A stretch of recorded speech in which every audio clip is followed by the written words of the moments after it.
Fran Fisher. Welcome back to the Star Coach Show. I am delighted to be with you.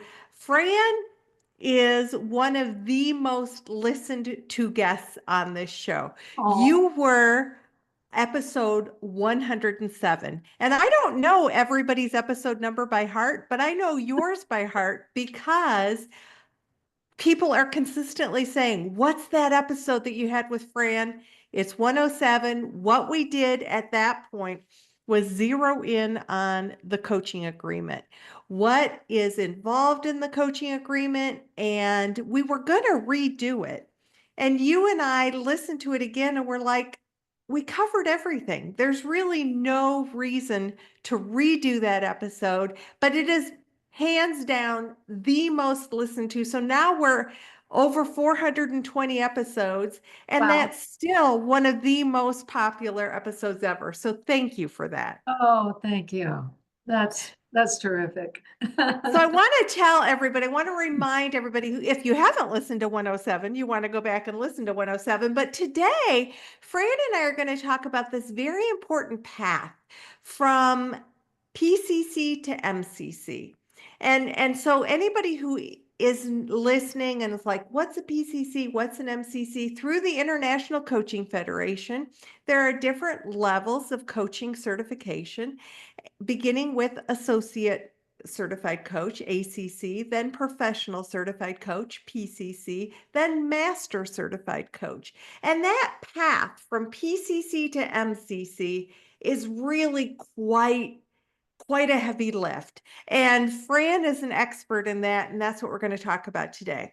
So let me tell you all a little bit more about who this fabulous lady is who is gracing us with her presence. Fran is a master certified coach. She's a visionary leader. She's an international speaker and a published author. Now, because she specializes in mentoring experienced coaches for that MCC accreditation and offers advanced certified mentor training. So this is her sweet spot. It just made sense that this is the path that we're going to talk about today. As I noted in that first episode, and will continue to note, Fran is a pioneer in the coaching industry. You like hold up the coaching industry, there's probably a picture of Fran right next to it. She founded one of the first coach training schools that was accredited by the ICF. She is an ICF executive board member as chair of the Credentialing Development Committee. She's been serving as an ICF credentialing assessor since, drumroll please, 1998. That's when one of my children was born. So that's a long time ago. In 2022, Fran received the honor of the ICF Circle of Distinction Award, and that is highly esteemed. Very few people get it. I think I might even have replayed your episode special as a sort of yay when you got that for the audience. I think I re-released your Oh, episode. So when we think about Fran's vision of having everyone enjoy a rich, fulfilling life, living to their truth and their purpose, who could I not be too super excited to spend time with? So when we think about coaching being a transformative experience and something that the world needs, Fran's here to help us talk about that. So Fran, thank you for being here. I do want to let everybody know as we're about to jump into this very rich discussion about sort of that mysterious, I'm even going to say mysterious, Fran. I think for some people it's a mysterious path from yes. PCC to MCC. I do encourage wherever you're listening, take a moment and subscribe. You don't want to miss a minute of this show. With guests like Fran, you definitely want to subscribe. If you're watching us on Facebook, I mean on YouTube, hello, and be sure to click that subscribe link. So now, without further ado, Fran, let's talk about this mysterious path from PCC to MCC. And maybe we want to start with, when do we want to start thinking about that Exactly. path to mastery? Exactly. I wave a flag that says start sooner. Don't wait until you have 2,500 hours of experience coaching with clients. Start sooner on that path. That way, you're beginning to develop these new competencies sooner because here's my experience, Meg. Mhm. PCC coaches come to me, they're ready. I've got my hours. I've got, all the, Actually, let's take just a second and say, what are the requirements to get to MCC for yeah, anybody who's like, what's this MCC yeah, thing? yeah, yeah. It's a minimum of 200 hours of CCE, competency related training, Mhm. 200 hours. Um, 2,500 hours of 25, experience, thank right? you. Mhm. 2,500 hours of client coaching experience. So with PCC only requiring 500, do the That's a math. big leap. Yeah. There's a lot of years, there's a lot of coaching in between. And so start sooner, do hire a mentor for MCC so that you're beginning to stretch sooner.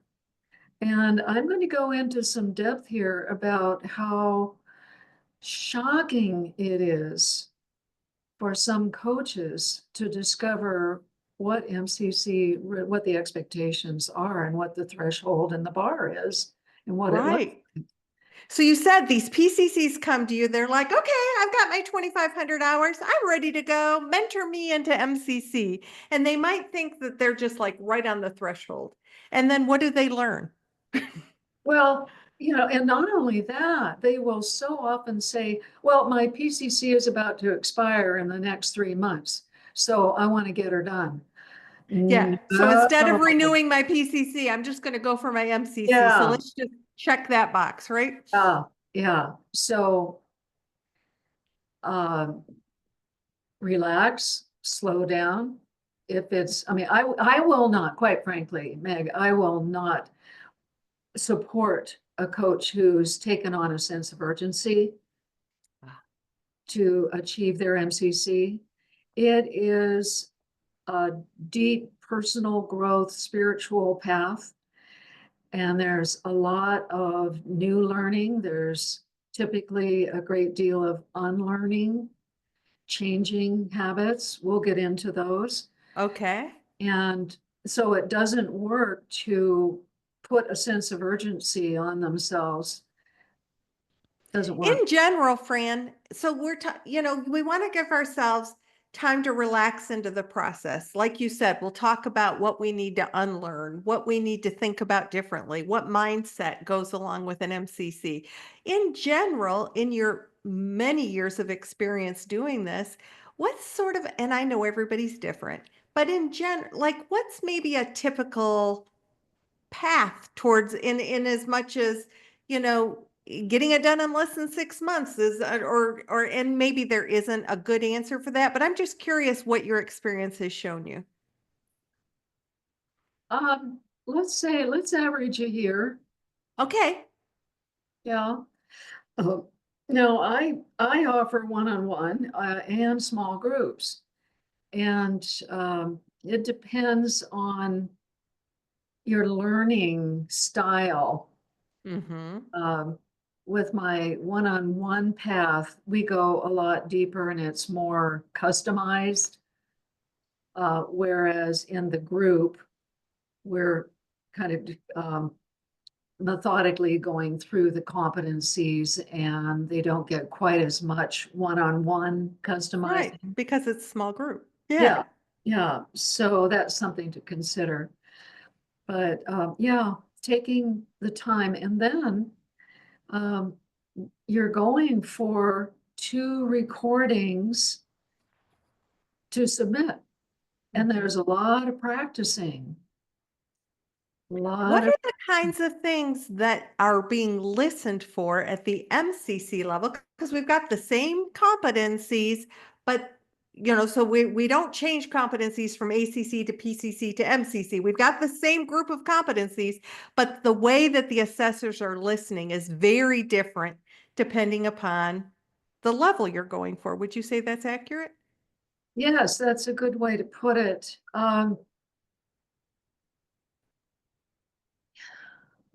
What I like to say about MCC is, excuse me,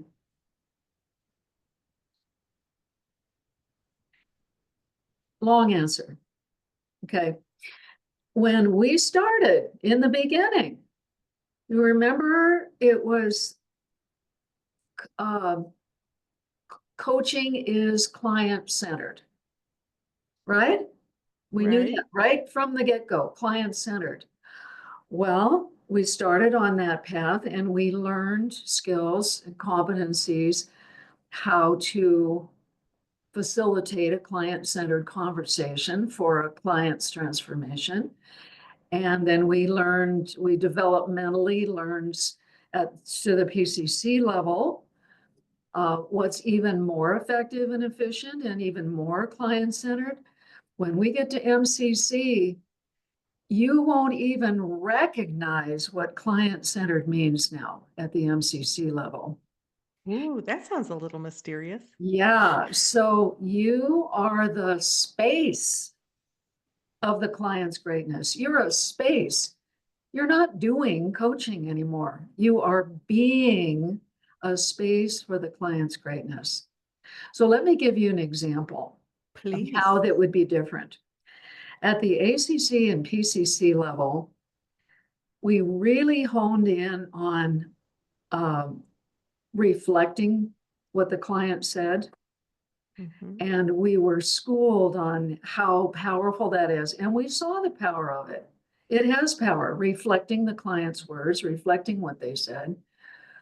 When we get to MCC, that goes away. We're not reflecting their words anymore. We're listening to what the client has just offered, and we're responding with an evocative question that lets them know they've been heard. We don't need to prove that we don't need to parrot their words back. It's wordy, it interrupts flow. Right. Often the client might be like, yeah, I just said that. Yeah. Yeah, there's an example. Now, so nothing wrong with reflecting the client's words. It's just that when that's overused, we have opportunities to evoke the client's deeper learning about themselves. What did you just hear yourself say? Right. Because there's stuff cooking down here, but unless we ask, it doesn't get brought up to light. Is that making sense? It makes perfect sense. And it also makes perfect sense that when we ask a question that challenges the client to think based upon what they've offered, it's very clear to the client that we're listening. We don't have to tell them back everything we've heard to prove that we've been listening. Your question, in alignment with what you've heard, is a beautiful way to walk with the client and let them know that they're being heard. Yes, well said. Well, and the other thing that tends to happen becomes a pattern to unravel, to change, is interpreting what, if I'm the coach, you're the client, you've just spoke a narrative, you've said something, you've shared an insight, you're not even aware, you just spoke an insight. And I respond, Meg, and I say, well, what I'm hearing is ABC, XYZ. And you put all the pieces together for the client? What I'm hearing. Now, I have just taken the energy over here to me. This is about me. I'm interpreting. So I'm talking about flow again. So instead of, oh, it sounds like blah, blah, Blah, blah. blah, blah, blah. Or what I'm hearing is blah, blah, blah. No. Oh, what are you learning about yourself right now? What are you noticing? What are you aware of? What new awareness is opening up for you, Meg? Mhm. Okay, you see how I've kept the ball over here Yes, with clients? completely. Because you're trusting that I can do that. And I think that often when coaches are trying to give value and they're trying to kind of prove their worth, they feel like they Yes. have to do all that rather than trusting that the client can do those things. The Yeah, client needs to do those things. yeah, yeah. I wonder, I haven't said this for a long time. Coaching is a partnership of two experts. It's a partnership of two experts. The client is the expert of who they are. The Mhm. coach is the expert of evoking who they are. Right. That's beautiful.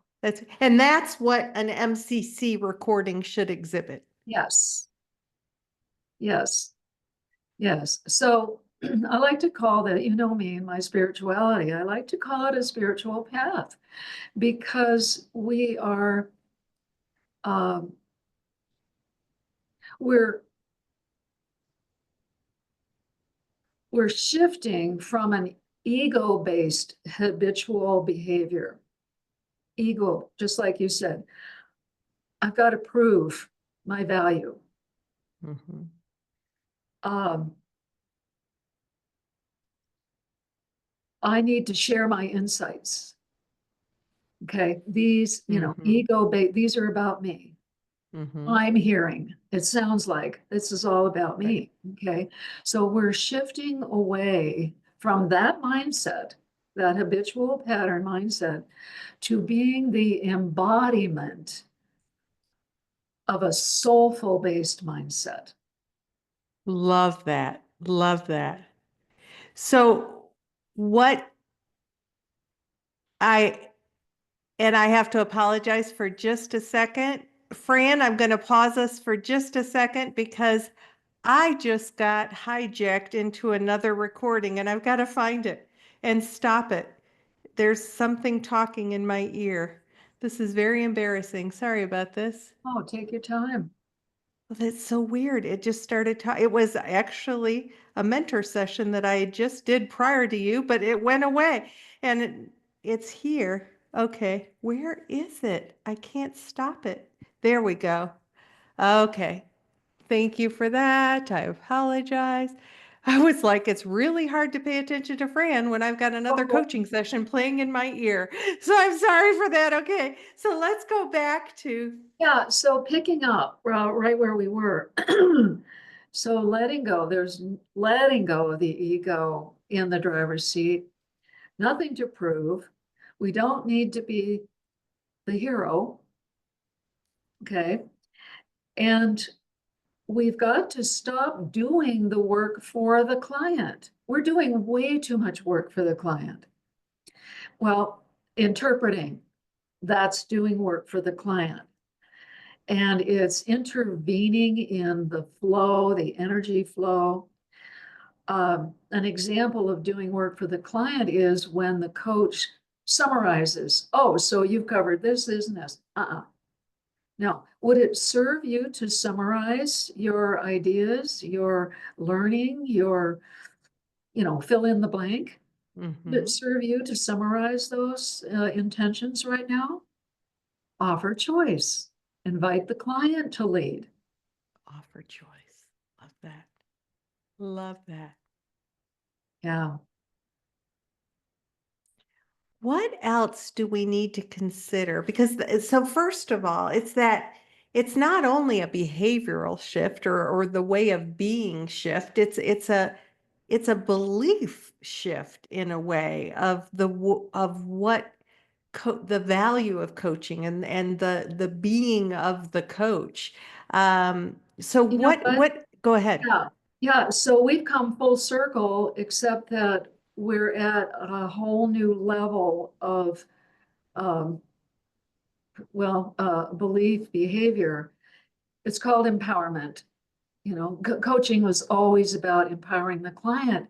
And what we've learned, see, we're in an evolution of consciousness here. This MCC is unrecognizable to what it was when we first started, what we thought it was. And now is, like I said earlier, it is client-centered, truly and absolutely. We're inviting them to lead the conversation. Where do you want to go from here?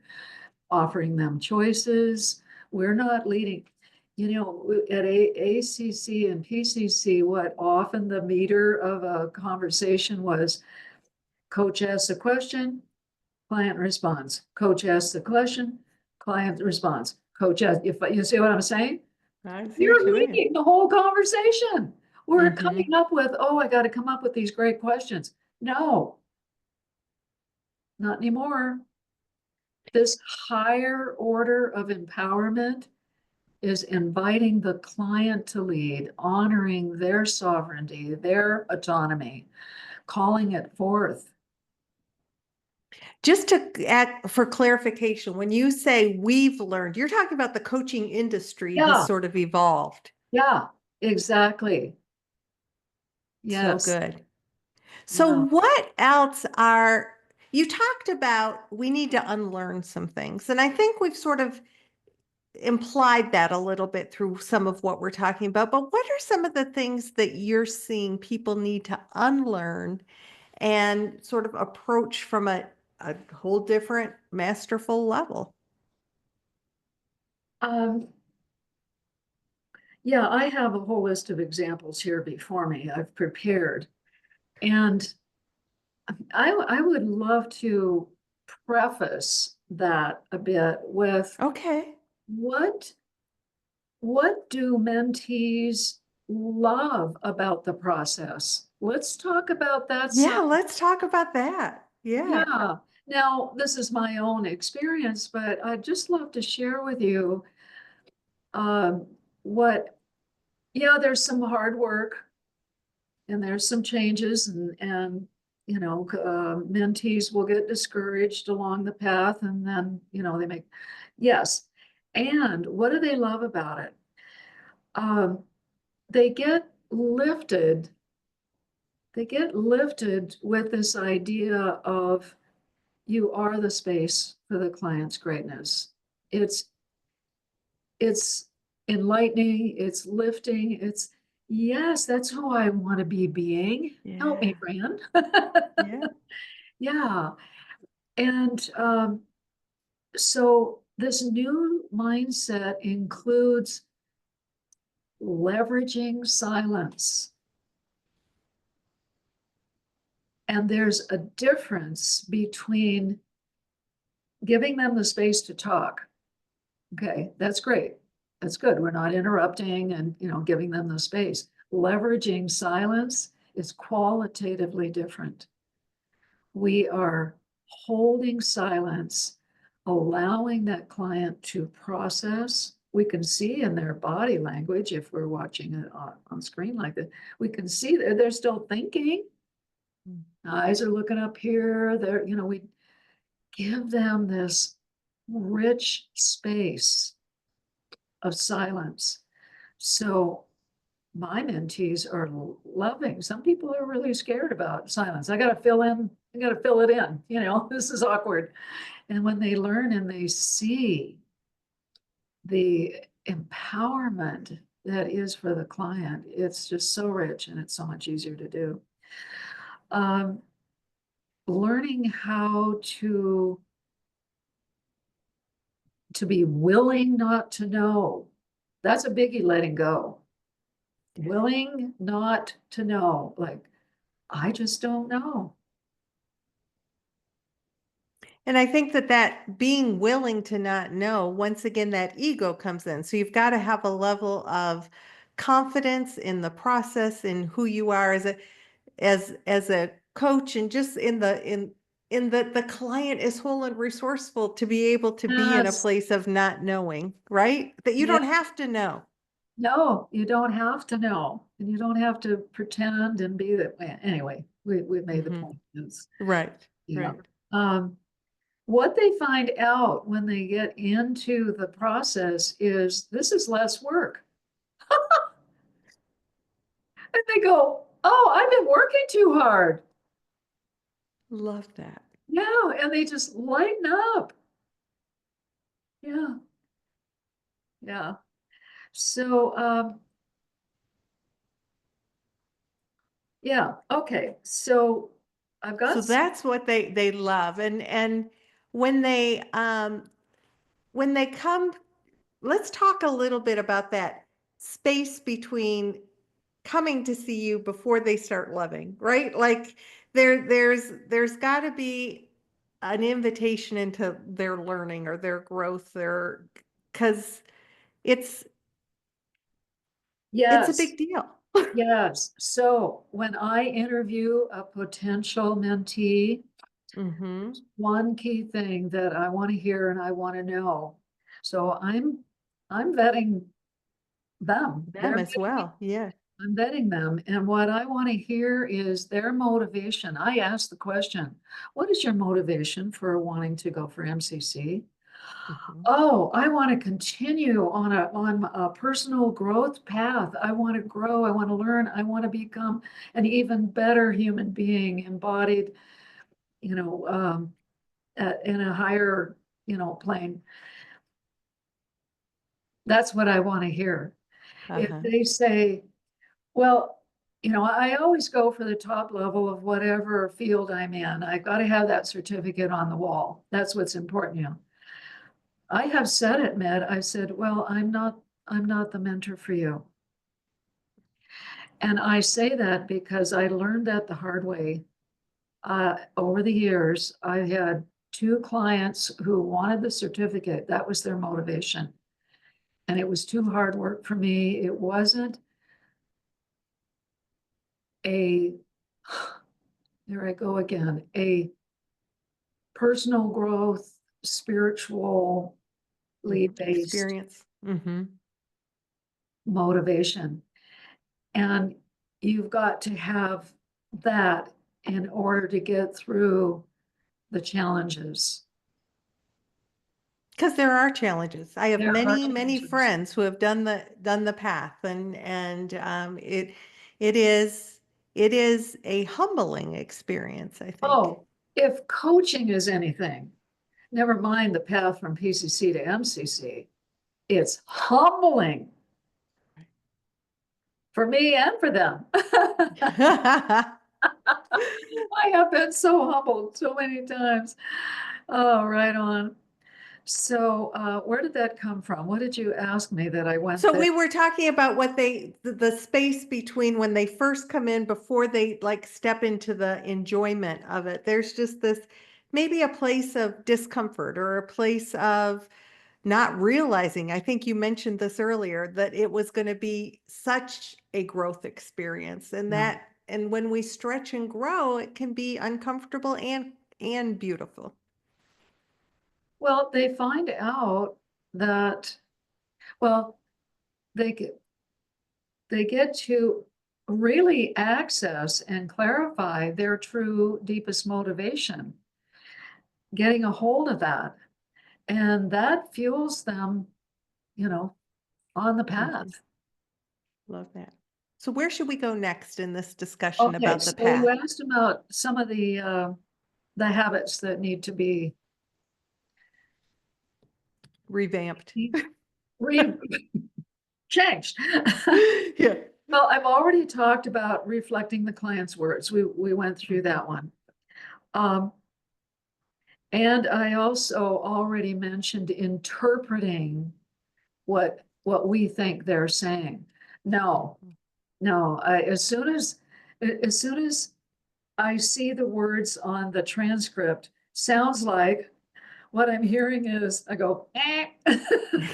Because everything that follows that is the client, the coach's The coach's interpretation. interpretation. Okay. We take time with their transcript. So I listen to their recording and then we get together for a debrief.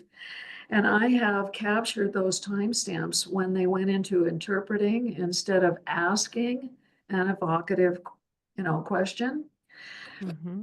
And so then we skill drill. Okay, here's what the client gave you. Now, how could you have responded differently? And by the time we go through a few of those, they're getting it in their bones. Love that. They're feeling the different energy of it, right? Okay, well, um, stacking questions, assessors, we were jumping on those at PCC, you know. And so by asking more than one question, and that is a real strong pattern for some people that have a hard time changing. And we designed some skill drills that help them practice how to change long, wordy questions. Another one is and and and stacking question. When I stacking, I mean two or three questions there. So which one is the client going to Right, answer? They're right, confusing and it's right. wordy and it interrupts the flow.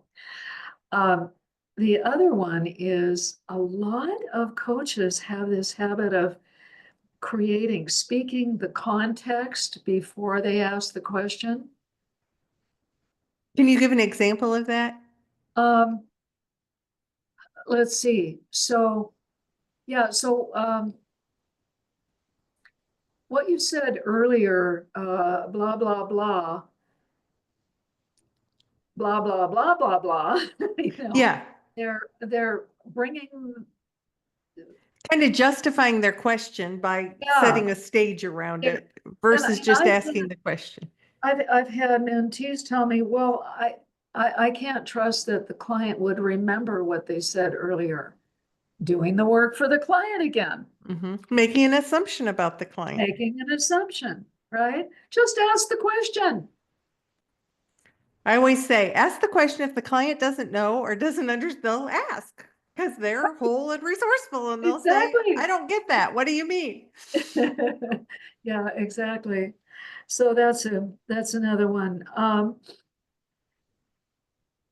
Well, and I've already mentioned this one too. Stop summarizing Mm, for the client. Instead, I love this invitation. Would it serve you?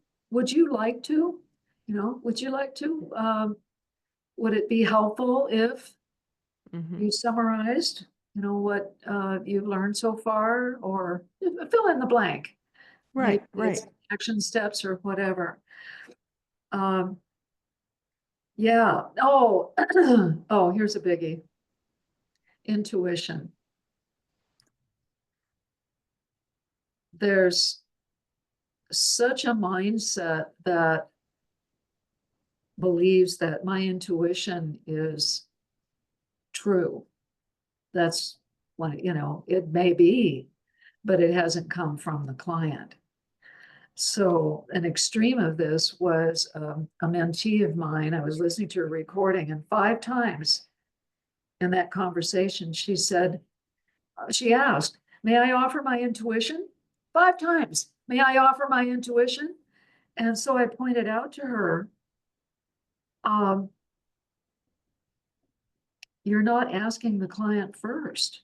What is her intuition telling her? You're not giving her an hmm opportunity, but she feels it. I know it's right and I know it'll help her. And, you know, um, so I encourage these highly, highly intuitive folks, and there are many of us hmm coaches who hmm are highly intuitive, to feel it, to feel that energy of that intuition and use it as a trigger to ask the client first, what are you noticing? What are you learning? What are you aware of? What new awareness is opening up for you? What is your gut telling you? What's your intuition telling? Ask them first.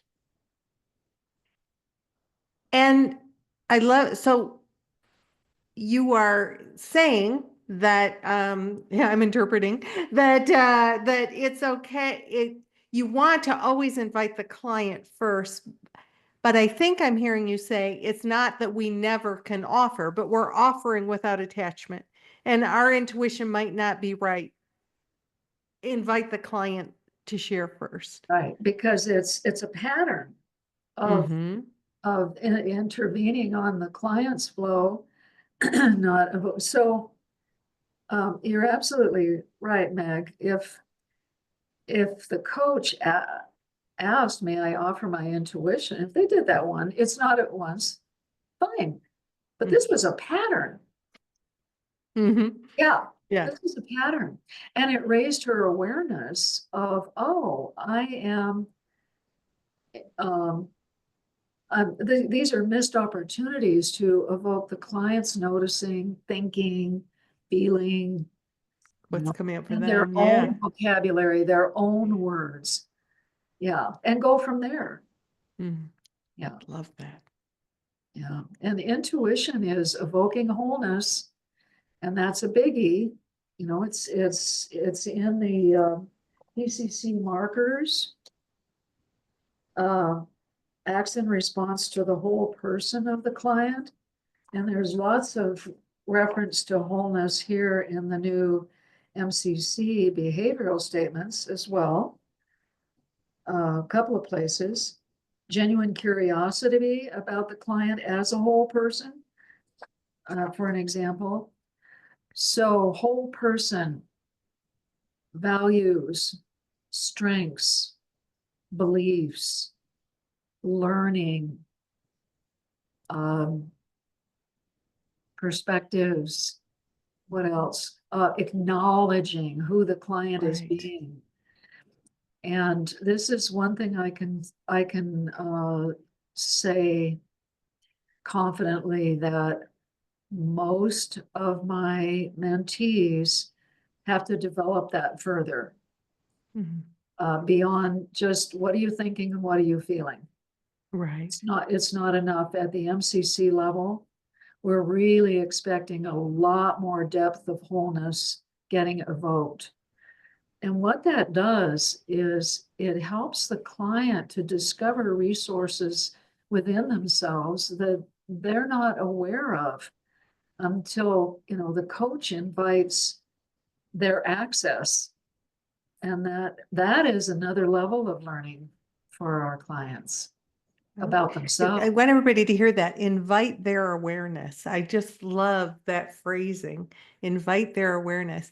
Could we take just a minute to talk about those resources that the ICF offers? So we've got the, PCC markers for people, we've got ACC minimum requirements, but then we've got the MCC, what are they called again? MCC There are behavioral. behavioral statements, excuse me. We also call them anchors. And I Anchors. asked in the assessor meeting one time, because behavioral statements are kind of behavioral statements coming out of your mouth. They don't quite flow. Yeah. So we were told that we could also call them the anchors, and I like that. And Like we're that. doing that because we don't want to also call them markers and confuse them with the PCC markers. Mhm. So PCC markers, MCC anchors. And how could somebody working toward their MCC utilize those anchors in a way that's helpful? Well, download them from the website Yes. Have them, be aware of them, yes. and hire a mentor. To help it kind of apply and interpret and step into them. Yes, I was really proud of a coach who's in my current small group, and I was doing a one-on-one mentoring with him, which is included in the Mm-hmm. program. And I asked him a question, and he said, "Oh no," he said, "I only have 300 hours of coaching. I'm nowhere near." And yet he's taking my MCC mentor coach training. Bless him. Bless him, because I think about you saying unlearning things. If you start early on to learn the right the behaviors and the way to engage that really is masterful, by the Yeah, time he gets to that 2,500 hours, he's going to be in like Flint. It's just like gonna, I mean, because he doesn't have to unlearn things. He's going to be building those muscles, is what I meant by that. so admirable. Yeah. Yep. Love that. Gosh, So, Fran, so in yeah, this discussion, what is it that, because unfortunately our time is ticking away, but I just would love to know what if we not leaned into that would be helpful in people for people listening to kind of understand that journey from PCC to MCC?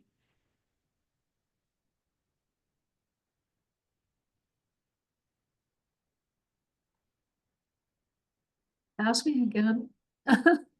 What, as we're sort of running down on our time, what do you still want to be able to explore or discuss? We have covered the waterfront We here. have covered a lot. Oh gosh, what else?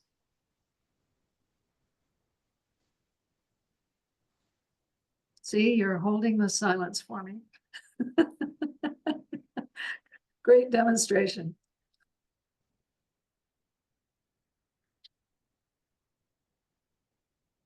Gosh, It sounds like with your experience, we've done a good job covering what we wanted people to know today, which is, first of all, that leap from PCC to MCC is far more than, do I have the number of hours? Do I have the number of experience and training hours? It is a mindset shift. It's a different way of being. And you talked about the different things that the mentees enjoy that come to you on this journey, as well as some of the challenges, some of the things we need to unlearn, think about differently. It's a whole, it's sort of like, here's the globe that the ACCs and PCCs live on, and then we sort of go over here for the MCCs. But I had through a the client of mine to ask me one time. She said, "Fran, are you from a different planet?" I didn't know that, I swear. So I thank you for bringing your expertise forward. You gave great examples of things for all of us to be thinking about. And the thing that I want to sort of zero in on for everybody listening is, I hope you're walking away with an understanding that it's never too early to build your mastery, and that these these things that Fran's talking about, first of all, they're available. You can download the MCC information even if you're an ACC. It's not like you have to put in a special code. You Yes, can get that called, regardless. it's Huh? called minimum skills requirements for MCC.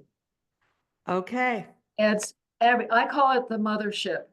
It has, Okay. it's, everything is there.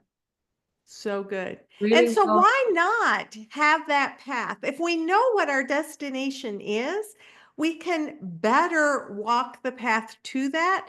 So rather than walking over here and then walking over there in these next several years, for many of you who are working towards that 2,500 hours, why not walk a straight path, walk the path that the guideposts are there. And beautiful people like Fran are there to help you walk that path. So we're going to have links to connect with Fran and her great resources in the show notes. If you're watching us on YouTube, they're right below this video. Oh, And Fran, I cannot thank you enough, because you always make my heart warm when we spend time together. It's just oh, such a yeah. delight. Thank you. And you are a pioneer of our industry. So you taking the time to share with the audience your expertise is so appreciated. Thank you, Meg. This has been so fun. Thank you again. And everybody, remember, the Star Coach Show comes out every week to bring strategies, tools, and resources for you and your skills, your business, organizations. It's there. And we've got beautiful guests like Fran that you want to be able to access their greatness. So be sure to subscribe wherever you listen. Remember that every Wednesday a new show comes out, and that we're all here on the earth together to do the lifting together, to be supportive and caring to one another and to ourselves. So Oh, until next week, this is oh. Meg Reinschler wishing you the very best for your success. We'll see you next week. Thanks again, Fran.